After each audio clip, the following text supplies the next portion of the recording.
자, 오늘 함께 보실 말씀 로마서 8장입니다. 로마서 8장 18절에서 25절까지 말씀입니다. 저와 여러분이 교독하겠습니다. 내가 생각하기에 사실 지금 이때의 고난은 장차 우리에게 나타날 영광에 견주면 아무것도 아닙니다. 창조물은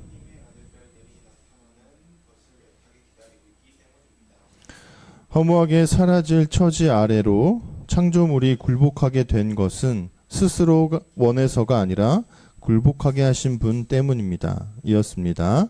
그래도 창조물은 희망 속에 있었습니다. 그 희망은 창조물 스스로도 썩어짐의 종살이에서 자유로워져서 하나님의 자녀들이 누릴 영광스러운 자유 속으로 들어가는 것입니다. 우리가 알다시피 창조물 전체가 지금까지 함께 신음하며 아이 낳는 고통을 함께 겪고 있습니다. 성령의 영으로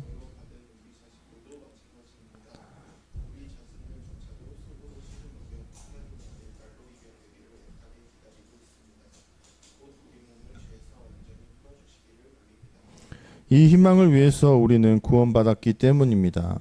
보이는 희망은 희망이 아닙니다. 보고 있는 것은 누가 희망합니까? 우리는 아직 보지 못한 것을 희망함으로 견디며 애타게 기다리고 있는 것입니다. 아멘. 오늘은 그 로마서 8장 18절에서 25절까지의 말씀을 가지고 하나님이 바라시는 일들이라는 제목으로 함께 말씀을 나눠보려고 합니다. 여러분 혹시 어떤 목사님을 이렇게 좋아하십니까? 저도 이렇게 제가 신앙을 자라오면서 존경하고 닮고 싶고 그랬던 분들이 있습니다. 꼭 목사님이 아니더라도 어떤 소설에, 어떤 영화에, 어떤 말이 내 머릿속에 각인이 되었다면 여러분 그것은 그 영화가 굉장히 잘 만들어졌거나 인상 깊었던 것이 아닐까요? 그렇죠? 저는 그런 것들로, 그런 어떤 말들로, 뉘앙스로 그분이 좋은 목회자다, 좋은 설교자다, 혹은 좋은 영화다, 좋은 책이다 라는 것들을 좀 가늠하는 것 같습니다. 사실 우리는 1년에 우리 본 예배만 해도 50번 정도의 예배를 드립니다. 그죠? 그러면 저는 50회의 설교를 해내야 됩니다. 근데 그 50회의 설교 중에 어떤 말이 여러분들의 기억에 남을까? 항상 두렵고 떨림으로 저는 설교를 합니다. 왜냐하면 제가 설교의 좋고 나쁨의 유무를 따질 때 뭔가 받아 적을 만한 말이 있는가? 뭔가 기억할 만이 있는가? 그래서 그 말들이 내 마음을 울린 것이 있는가라는 것들로 판가름하기 때문에 그렇습니다. 저의 그 청년부 시절부터, 그러니까 청소년 시절부터 좋은 설교자들을 많이 만났습니다. 근데 아무리 좋은 설교자들이라고 하더라도 그분의 어떠한 명확한 어떤 되게 뚜렷한 말이 기억나는 건 아니에요. 그분 때문에 계속 그 신앙으로 자라왔던 그 기억들이 있지만요. 근데 어떤 설교는요, 정말 그 전체의 설교 전체의 그의 분위기, 내용, 제목 이런 것들이 다 기억나는 설교들도 있습니다. 그러니까 그만큼 제가 저의 신앙의 인생에서 울림이 컸다라는 거죠. 바야흐로 제가 청년부에 딱 두 번째 해를 맞이하던 겨울방학이었던 것으로 기억해요. 1학년 때는 아니었어요. 대학교 1학년 때는 아니었습니다. 그래서 딱 2학년 때였던 걸로 기억을 합니다. 21살이 된 거죠. 청년부 수련회 중이었습니다. 담임 목사님께서, 이제 그 청년부 담당 목사님께서 설교를 하셨는데 갑자기 어떤 한 예화를 들기 시작했습니다. 한 남자아이가 있었답니다. 이 남자아이는 가정폭력을 일삼는, 알코올 중독과 가정폭력을 일삼는 아버지 밑에서 자라고 있었습니다. 어머니는 어디 가셨냐? 너무나 지나친 가정폭력과 알코올릭 때문에 교회래요. 집을 도망쳐 출가하셨습니다. 가출하셨습니다. 아이는 뭐 어쩔 수 없죠. 어디를 갈 수 있거나 이러지 않으니까 그냥 그 아빠와 같이 살 수밖에 없었습니다. 근데 하루가 멀다 하고 그분은 술을 마시고 들어와서 아이를 때리기 시작한 겁니다. 이 아이가 그 주변에 있던 어떤 주민이었던 건지 아니면 어떤 센터의 직원이었는지는 모르겠지만 사람들에게 발견되었을 때 이 아이는 신발을 신고 있었습니다. 집 안이었는데도. 그래서 그 아이가 왜 이렇게 신발을 신고 있어? 이제 아버지가 가정폭력으로 너와 이제 거리를 두게 되었으니까 좀 안심하고 신발을 벗어보자. 근데 아이가 굳고 신발을 벗으려고 하지 않아요. 그분이 들려주신 예화입니다. 그래서 억지로 이제 설득을 시켜서 신발을 벗겼습니다. 또 신발을 벗은 발에서는 온갖 악취가 나고 그리고 양말을 벗겨 보니까 너무 오랜 시간 씻지 않아서 막 발이 거의 썩어 문드러질 정도가 된 거예요. 너 왜 발을 이렇게 방치하고 두었니? 라고 누군가 물었더니 이 아이가 그래요. 매일 밤 아빠가 술을 마시고 들어오시면 그때부터는 저를 향해서 폭행을 시작하세요. 그래서 빨리 도망치려고 항상 운동화를 신고 있었다는 거예요. 이 이야기를 전하시고 목사님께서 이렇게 물으셨습니다. 어딘가에 모를 이 아이가 어느 장소에서 어느 공간에서 누군가로부터 이렇게 폭행을 당하고 고통을 받고 아픔을 겪고 있는 것이 누구의 책임입니까? 라고 물었어요. 여러분, 이게 누구의 책임입니까? 누가 폭행을 저질렀습니까? 당연히 아빠가 저질렀죠. 그러니까 너무 당연한 질문을 하니까 나무도 대답을 못하고 있었습니다. 정막이 오래 흘렀던 것으로 기억해요. 너 아빠가 잘못했지. 아무도 이렇게 대답을 안 해요. 근데 그 공백이 길어지면은 누군가는 답답해서 나지막한 소리나 아니면 아주 작은 그냥 입모양만으로 대답을 하죠. 아빠라고. 그죠? 그러겠죠? 여기도 지금 물어보니까 한별이가 이렇게 대답을 해줬어요. 아빠지. 근데 목사님께서 그러셨습니다. 아니라고요. 아빠만의 책임이 아니라고요. 응? 그럼 누굴까? 그러더니 이어서 이렇게 여러분 때문입니다. 라고 했어요. 심지어는 거기에 있는 여러분 탓이라고 했던 그 시간을 조금 더 흘려보낸 다음에 한 사람 한 사람의 이야기를 이름을 부르기 시작했습니다. 순민이 때문이라고, 도연이 때문이라고, 한별이 때문이라고, 영미 때문이라고. 이름도 안 불러주면 서운하니까. 더 벙찐 거예요. 왜? 내가 뭘 했다고.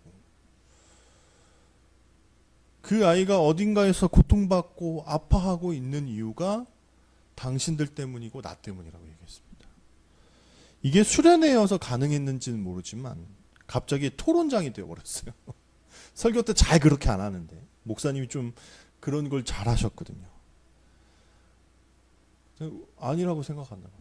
만약에 우리가 그 아이가 우리 곁에 있고 그리고 좀 우리가 그 아이를 신경 쓰고 돌볼 수 있었는데 우리가 만약에 방치했고 무관심했고 뭔가 행동을 하지 않았다면 그건 우리 책임이 맞는데 우리는 그 아이가 어디 사는지도 모르고 어떤 이름도 모르고 어떤 상황인지도 모르는 멀리 떨어져 있는 아이를 우리가 어떻게 책임질 수 있겠냐라는 거예요.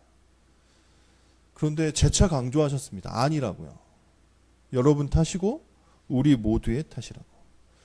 이어서 이렇게 얘기하셨습니다.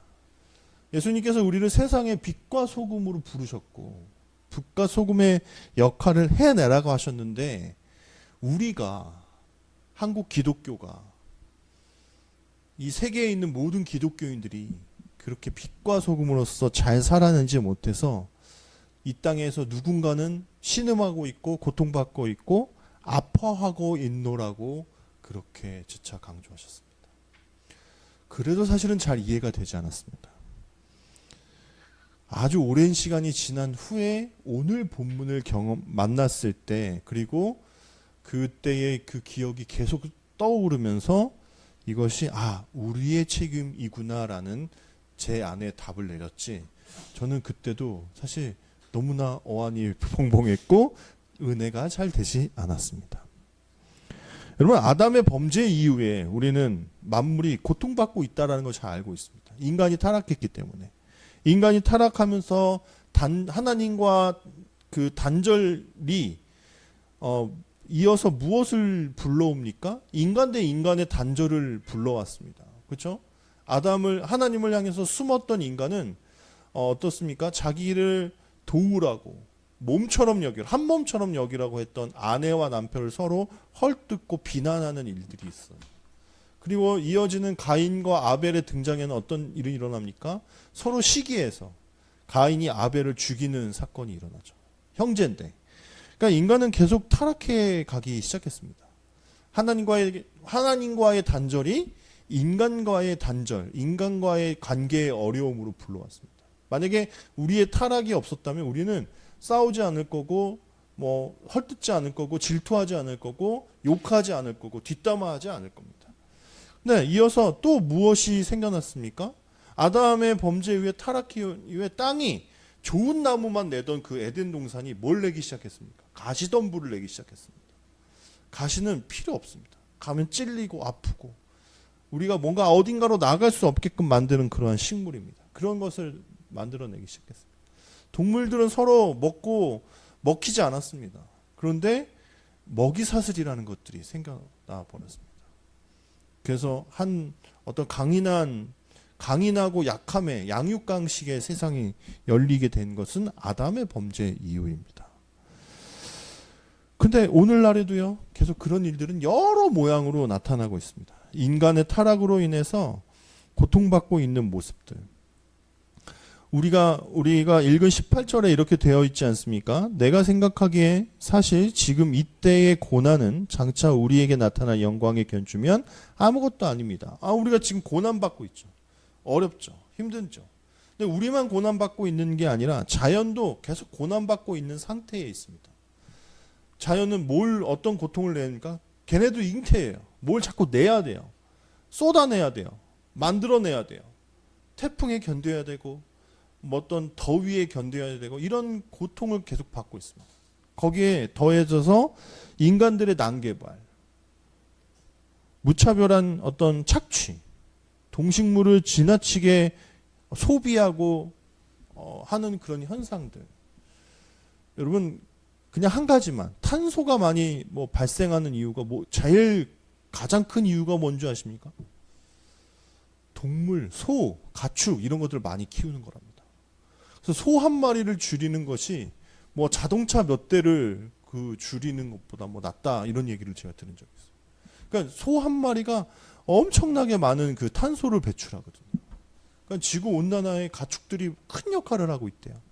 근데 우리가 왜 가축이 자꾸 늘어나죠? 역사상 가축이 그렇게 많지 않았습니다. 근데 먹고 살기 좋아지면 좋아질수록 육류가 많아지니까 막 그렇게 계속 더 많이 키워요. 아예 막 보호해서 키워요. 자연에서 키우지 않고. 그러니까 막 늘어나요. 그러니까 육식을 덜 하면 지구를 보호할 수 있다고 해요. 저랑 먼 얘기처럼 보이지만 고기 좋아하지만 뭔가 계속 세상이 고난받고 있는 겁니다. 근데 그 고난 속에서 우리도 영광의 때를 기다리잖아요. 완전히 이 세상이 끝나서 하나님의 나라가 완전히 올 그 영광의 때를 기다리잖아요. 근데 우리만이 아니라 자연계도, 이 세상도, 창조 만물도 그 때를 기다리고 있다라고 오늘 성경이 이야기하고 있습니다. 근데 그 때가 완전히 오기 전에 자연계가 진짜 기다리고 있는 것은 무엇이냐? 하나님의 아들, 딸들이 등장하는 때를. 여러분 일반 은총이 있습니다. 신학적인 내용인데 좀 머리 아플 수 있죠. 이 세계에는 일반 은총과 특별 은총, 다시 말해서 일반 계시와 특별 계시가 있습니다. 계시다라는 건 무엇이냐? 하나님께서 우리에게 하나님 자신을 보여주는 방식이에요. 그게 어떻게 일반 계시는 뭐냐? 이거는 하나님을 믿는 사람이나 안 믿는 사람이나 누구에게나 보여지는 겁니다. 여러분 비가 내리고 해가 비추고 하는 것들이 하나님을 믿는 사람들에게만 일어나나요? 아니죠.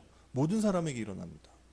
그것은 하나님께서 주시는 일반 은총이에요. 자연계가 돌아가고 막 열매를 내고 그래서 우리는 그걸 먹고 마시고 하면서 살아가는 일반 은총입니다. 사실은 우리가 타락하지 않았으면 우리는 일반 계시를 통해서도 하나님의 존재를 알 수 있습니다. 근데 우리가 타락했고 우리의 눈이 가려졌고 하나님을 보지 못해서 일반 계시 안에서는 하나님 비스무리한 걸 믿기는 해요. 막 뭐 어떤 신상을 만들고 토테미즘을 하고 애니미즘을 하고 하는데 그게 하나님께로 직접적으로 가지는 못합니다. 그래서 하나님이 우리에게 무엇을 주셨습니까? 특별 계시. 특별 계시는 예수 그리스도와 성경입니다. 성경을 통해서 그리고 예수 그리스도의 말을 통해서 우리 그분의 사역을 통해서 어떤 일이 일어났습니까? 누가 왔는데 들어오셔도 된다고. 이어갈게요. 그래서 특별 은총, 특별 계시를 통해서 우리는요 하나님을 알게 됩니다. 이게 꼭 필요해요. 왜냐? 우리가 죄인이기 때문에. 하나님의 말씀을 알고 하나님의 뜻을 알아야 돼요. 예수 그리스도를 믿지 않으면 하나님께로 갈 수가 없습니다. 그런데 단 19절을 한번 보십시오. 창조물은요 하나님의 아들 딸들이 나타나는 것을 애타게 기다리고 있기 때문입니다. 여기서 하나님의 아들 딸들은 누구입니까? 특별 은총에 들어온 사람들, 특별 계시를 받은 사람들, 알게 된 사람들, 쉽게 얘기하면 하나님의 자녀들, 크리스찬들입니다. 그래서 이들을 통해서 하나님은 지금부터 무엇을 하고 계시냐, 하기 시작하셨냐. 그러니까 예수 그리스도의 사역 이후에 무엇을 하기 시작하셨습니까? 쉽게 말하면 복음 전파하는 일. 우리가 너무 많이 강조하죠. 이거 해야 됩니다. 이건 하나님은 우리에게 명령하시는 거예요. 왜요? 복음만이 이 세상을 올바로 살릴 수 있기 때문입니다. 아니면 그러면 그것만 하냐? 아닙니다. 하나님의 일이라면, 그러니까 하나님께서 원하시는 일이라면 세상을 살리는 일은 다 해내야 됩니다. 제가 꼭 읽어보고 싶은 책이 생겼어요. 그 배우였던 박정민이라는 사람이 출판사를 만들었습니다.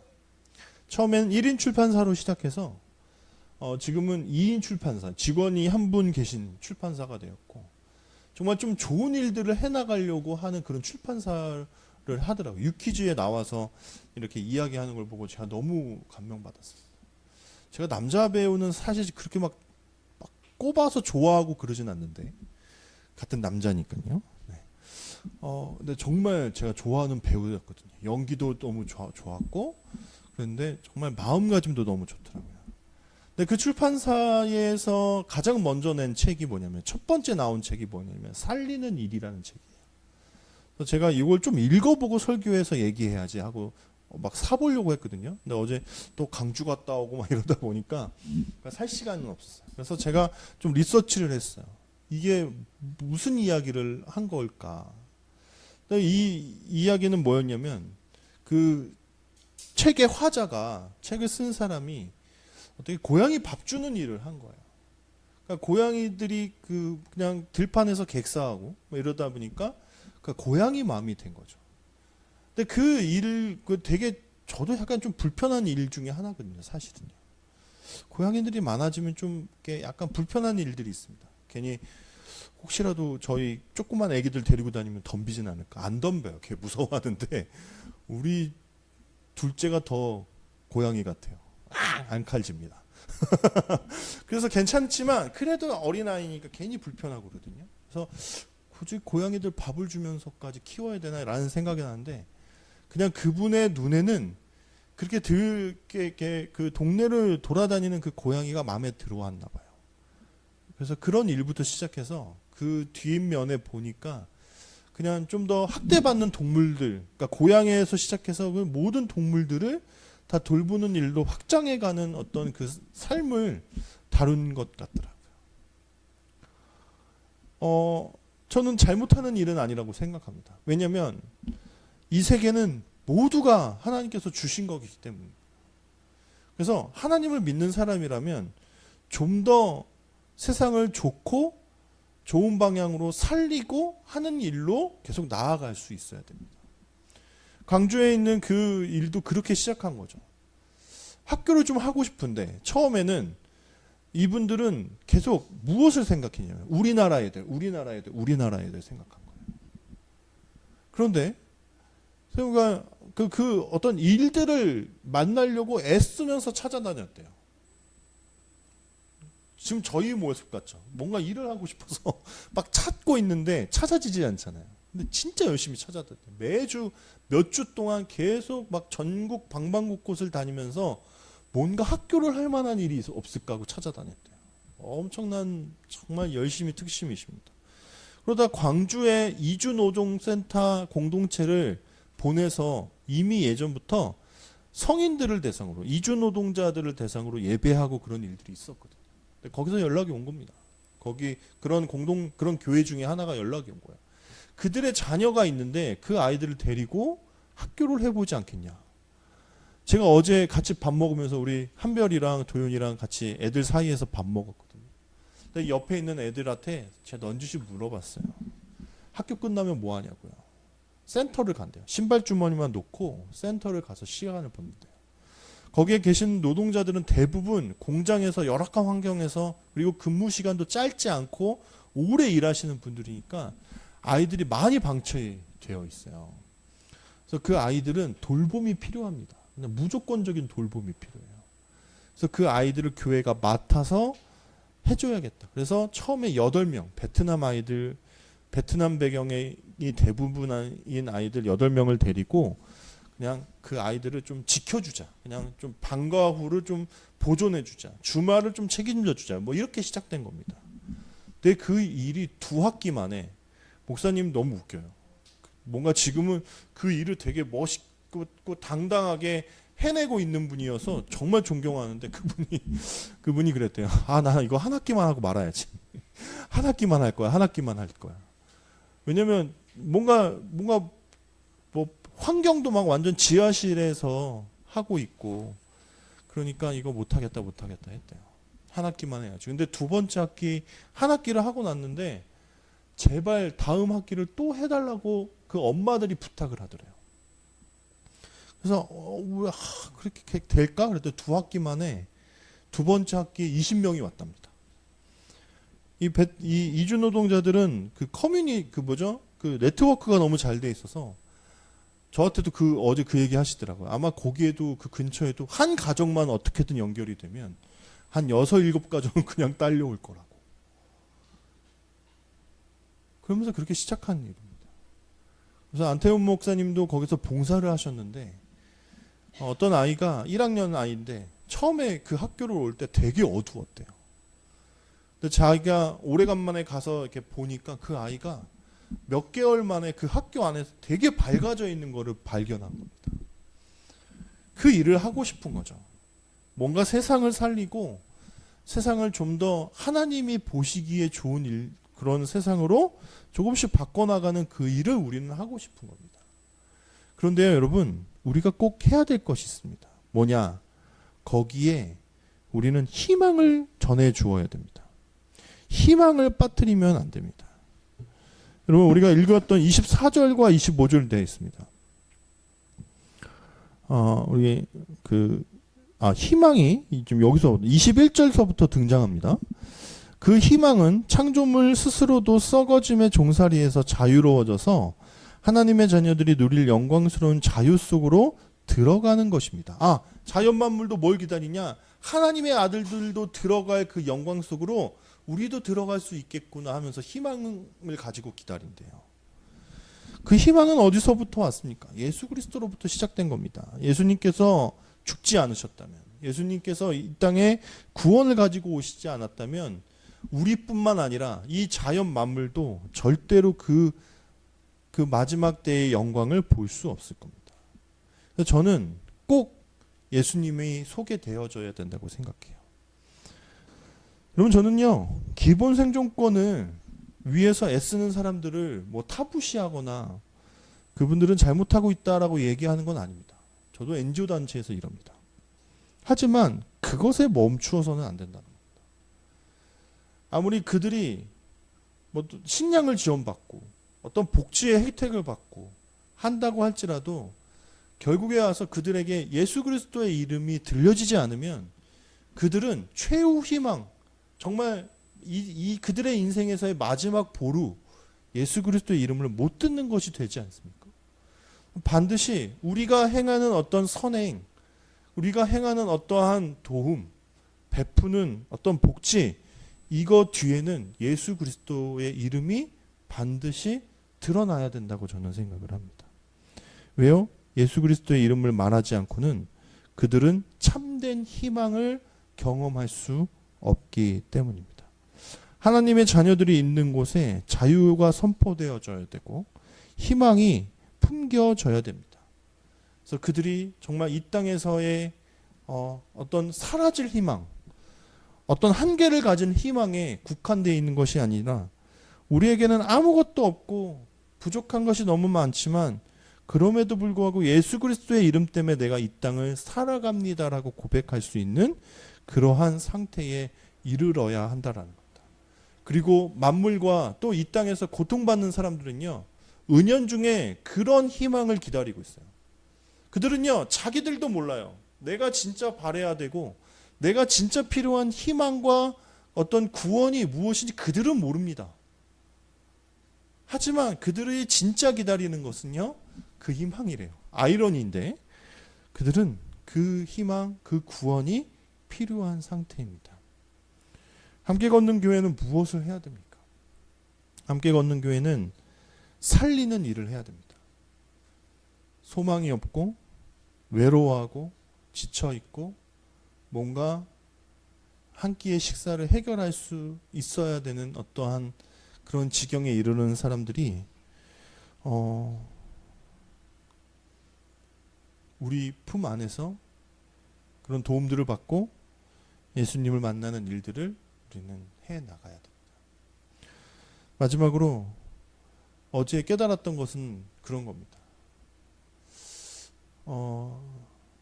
다다익선 아둘람과도 계속 그런 이야기를 했죠. 하나만 해보자. 작은 거 하나만 해보자. 그럼 그 일이 결국은 또 다른 일을 만납니다. 그 일을 시작으로 좀 더 큰 일들을 우리는 만날 수 있습니다. 근데 처음에 만나서 다다익선과 저희가 계속 이야기할 때 이야기는 많은데 대화는 많았고 의견들은 많았지만 뭘 하지 않았냐면 그들도 6개월을 기다렸답니다. 우리도 라면 나눔 외에는 아무 일도 못하면서 1년 한 몇 개월을 지나왔습니다. 작은 걸 하지 않으면서요. 비로소 그 아둘람과 저희가 만나서 그 작은 것 하나를 시도해 볼 수 있게 된 것입니다. 여러분, 그래서 기도해 주십시오. 그 작은 일이 한 사람을 살리는 일이 되기를. 그리고 기도해 주십시오.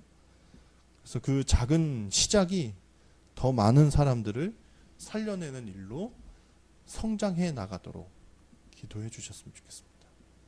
그리고 함께 해주시고 함께 한 걸음 한 걸음 걸어 나아가 주시기를 간절히 소원합니다.